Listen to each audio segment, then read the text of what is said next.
Google changed their algorithm wildly for blogs, right? For local lead gen sites, it's remains steady. So to have diversified income is important. With local lead gen, we have that diversified income. We don't just make money off of one client. We get 5 clients, 10 clients. And it's like, why did I ever stop doing that? I should have just kept it. Yeah, I got busy with the coaching and everything like that, but I could have just put a high level general manager in place and give him or her a percentage of the business and kept it going. And so it's like when you find something that works, don't get shiny object syndrome and get too fancy and try to look for other things to do the thing that worked and just stay disciplined and do it over and over. Now it's easier said than done because we're human beings and we have the whole emotional aspect of our brain and we can get all this is okay, kind of get burnt out or whatever. And we try to look for the next new things to tackle because we have a fallacy in our brain, which is that when we got into JK and we were working on 9 to 5, we had to make a ginormous leap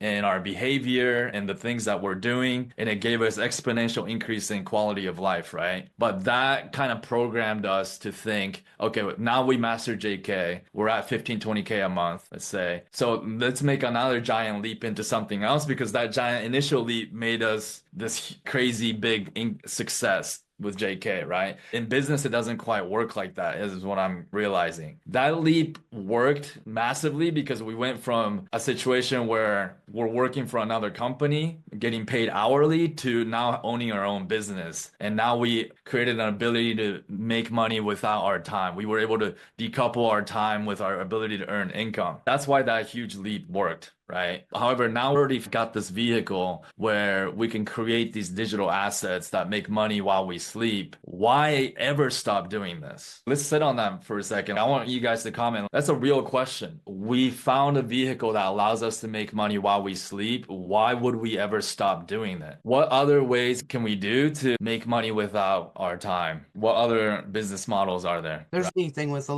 lowest risk like JK has. Real estate, you're gonna tie up a lot of money into properties. Yeah, and your capital gets tied up. Even if you were to flip a home, renovate it, and all of that stuff, your capital gets tied up 2 years. If you're really good one year, I'll tell you this. I have a friend in LA, they flip homes and stuff like that, and they're really good at what they do. They got like renovators and all this kind of stuff. And my other friend invested into it and they sunk pretty good capital and different issues happened. And yeah, after 2, 3 years, they still got out making around 80K after all. But that was a lot of risk, a lot of time. And after 3 years, what is that? 80. That's terrible. My friend was not happy with that investment. So 80K, like after 2 years, 24 months, divide 80K by 24 months, that's $3,000 a month, right? You guys can go out there and get a client that pays you $3,000 a month with no capital upfront, without the risk and the headaches involved, right? And our 3K continues to make us 3K after the 2 years. So really, what we do per hour is way higher ROI activity than even flipping homes. Okay. So that's my thing is I'm never gonna stop doing this, guy. I'm gonna put the right systems in place to not stop because that was a mistake I made. And I think this is a very valuable lesson for all of us. And we can reinforce this lesson like listening to Debbie's story as well. With Debbie, it was like a little bit different situation. You had different life things happen and all of that stuff. But yeah, it was good for you to come back to this business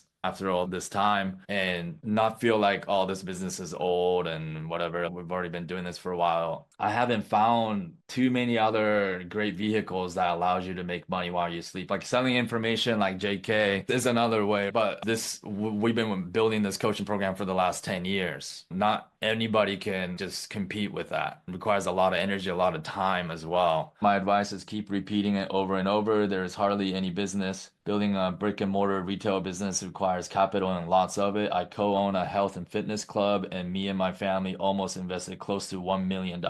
Okay, so we'll end with this. We're coming up on 6 p.m., which is where I usually end it. Debbie, any tips or advice for anybody new starting out in this business? I think it's always been really clear to me though is the only way you lose is if you quit. And I think part of not quitting on yourself is staying in touch with like-minded people and making sure that you don't allow the naysayers to get you down. Any endeavor that you take on is going to be difficult, but you don't want to make it even more difficult by associating yourself with the wrong people. Just sticking with the systems, making sure you're doing it properly, and just don't give up. As long as you're talking to business owners every day, there's just no way you can lose. If somebody says to me, I'm following this system and I've been doing it for 3 years, and I don't know, start the training over or something because you missed something. If you follow the training, you put into practice every day what you guys teach us, there's going to be more income that made up your investment. You just can't lose. Just a matter of sticking with it. Yeah, because what better product is there to sell than leads to business owners?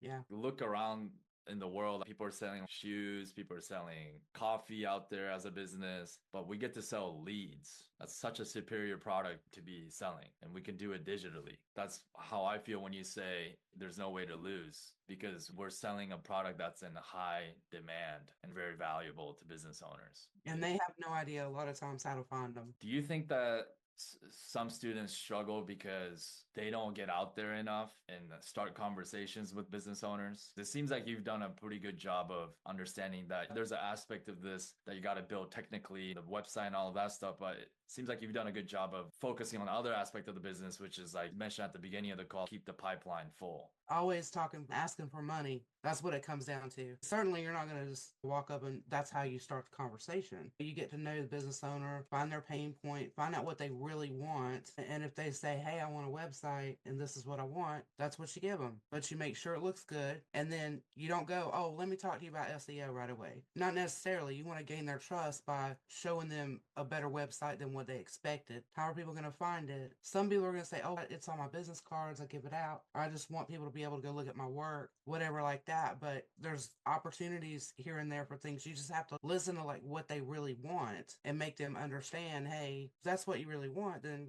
that's cool. But is that what you really want? Anybody can go look at your work, but if they can't really find it online, do they know your name? And that's where I think a good strategy comes in as far as putting tomorrow money in the bank is building lead gen sites in markets where the business owner is going to be already familiar with you. And that's something that we used to do that a lot, and we haven't done that in a while. And I think that that's something I need to be better about doing. So what you're saying is it's almost like a prospecting strategy. You already built them a website and they already trust you because you went above and beyond with the web build, but they still don't quite get it. Maybe they probably won't even go for SEO because they don't understand. They want more customers. But because the rapport is already built, I'm just gonna go ahead and build some lead gen sites for this guy. And that leads to opportunity. And even if it doesn't work out with that business owner, if you've done the due diligence and you look at the market and you know it'd be a good lead gen, why not? What's it cost, like $30 a month to run? Yeah, and also if it's a good market, that if this doesn't want it or not a great business owner, there's going to be plenty of other ones that would take the leads. Awesome, because I just feel like there's like